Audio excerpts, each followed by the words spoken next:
All right, we have breaking news as it pertains to our network. This morning, a new name for the network by the end of the year. And look, Andrew, they even have a graphic up. I like it. There it is. Actually, the new logo. It looks very sporty. I got a call yesterday afternoon, and they're saying, "We hope you're okay. We're going." I was like, "What do you mean?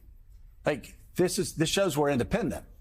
And what I've said on this show time and time again is you look at the people that are running the company, they're entrepreneurial. Right. Like when you have somebody come into your company after working for like big corporations and you're talking, you're saying, and they go, "We want you to be entrepreneurial. We want you to come up with new ideas. We want you to push the boundaries." I'm excited about that. So I'm excited about this too. It's like, what's in a name? Well, whatever you put into the name. Well, look, my understanding is this decision was a choice by NBC Universal. Right. Remember, originally they were going to leave the Peacock with the different units. Right. They decided that they wanted that to stay with NBC Universal.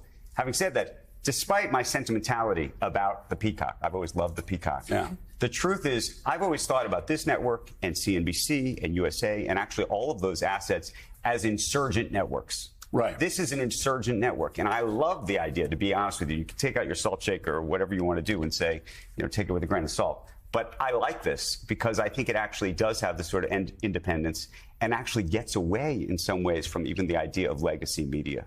Yeah. Right. I mean, I think what you're seeing MS do and what you're seeing some of these other networks do now is not just linear, but by the way, I'm watching you on TikTok now. Do you know that?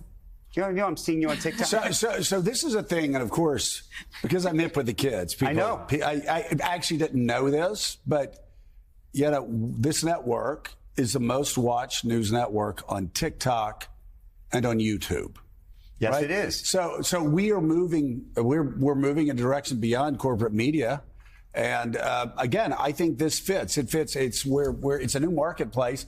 And you look at legacy media, you look at the old media companies. I could list a lot of names, John Lemire, that meant a lot 5 years ago, 10 years ago, that mean nothing absolutely now. It's what have you done for me lately? And are you looking to the future? Are you trying to hold on to the past? And this is a question.